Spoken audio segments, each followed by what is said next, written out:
नमस्ते सम्पूर्णलाई। आज भने हाम्रो रन चाहिँ इन्द्रेणी फल्ससम्म र हामीले कसरी इन्जोय गऱ्यौँ आउनुहोस् लानेछु तपाईँहरूलाई। हामी भने अहिले छौँ घुम स्टेसनमा र घुम स्टेसनमा चाहिँ 4:30मा भेला हुनुपर्छ भनेपछि हाम्रो सम्पूर्ण साथीहरू आइपुगिहालेछ अनि यहाँबाट हामी लाग्यौँ। अहिले भने हामी पुगिसकेको छौँ रङ्गुल अनि रङ्गुलमा पुगेर ग्रुप फोटो त खिच्नै पर्छ भनेर हामी ग्रुप फोटो खिचिसकेपछि सनिमले रातो झोलामा चाहिँ के बोकेको भनेर सबैले कमेन्ट पास गरिरहेको थियो अनि सनिमले चाहिँ सिलरोटी बोक्यो भनेर कसैले गेस गर्दै थियो है। त्यो भन्दा नभन्दा अलिकति हामी रङ्गुलदेखि निकै मुनि पुगिसकेपछि सनिमले अघि बोकेको रातो झोला त खोलिहाल्यो।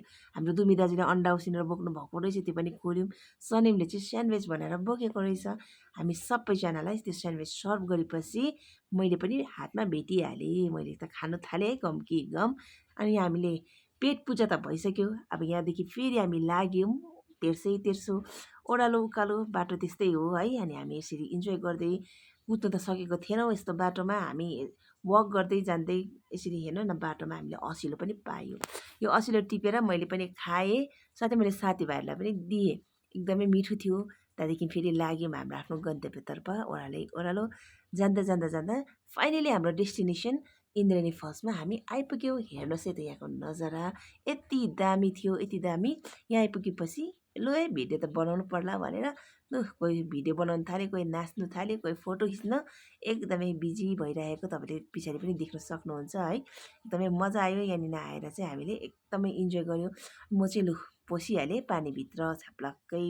यो माथिको झर्नाको छालले त म त लुत्रुकै भइसकिहालेछु एकैछिनमा है। अनि मैले सोचेँ म मात्रै भिजेर त हुँदैन, साथीहरूलाई पनि भिजाउनै पर्छ भनेर कस्तो मजा आयो भनेर म चाहिँ उनीहरूलाई उस्काइरहेको थिएँ। आऊ आऊ आऊ पानीमा आऊ भनेर।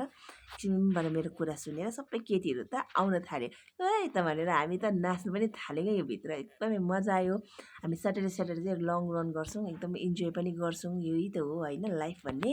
एकबार आउँछ अनि इन्जोय गर्नुपर्छ। त्यसको बादमा हामी यहाँबाट गएर त्यहाँ पुगेको त फेरि साथीले खाजा बोकेको रहेछ। यति साह्रो बोकेको रहेछ है नि, आलुदम, चाना, अन्डा है, फ्राइड राइस, रोटी, एकदमै अचार, टिमुरको अचार चाहिँ दामी बोकेको रहेछ। हामी मजाले यहाँ बसेर एकदमै पेट पूजा गर्न थाल्यौँ है। भेज खानेलाई भेज अलग्गै ल्याइदिएको रहेछ। त्यहाँदेखि हामी खाइसकेर हामी गयौँ फेरि। बाटो त हेर्नुहोस् न पुलहरू यस्तो रहेछ डरैलाग्दो है। र हामी यसमा त कुद्नु सकेको थिएन। म त जोगिँदै आउँदै थिएँ, मेरो भिडियो पनि गरिदिँदै थियो। त्यहाँदेखि उकालो सेडी उकालो हामी चढ्यौँ। एकदमै बाटो बबाल थियो र आजको रन चाहिँ हामीले 26 किलोमिटर चाहिँ हामीले कभर गऱ्यौँ। एकदमै मजा पनि आयो होइन, इन्जोय गऱ्यौँ है लाइफमा। अनि तपाईँहरूलाई पनि कुद्नुहोस्, बेसी नकुद्नुहोस्। कुद्नु सक्नुहुन्छ भने 1 किलोमिटर 2 किलोमिटर गर्दै तपाईँले पनि यसरी रन गर्नुहोस्। तपाईँहरू पनि स्टे फिट एन्ड हेल्दी भन्न चाहन्छु। र केही झलकहरू म फोटोद्वारा पनि तपाईँलाई साझा गरिरहेको छु। भिडियो मन परे लाइक गरिदिनुहोस् होला। Thank you so much.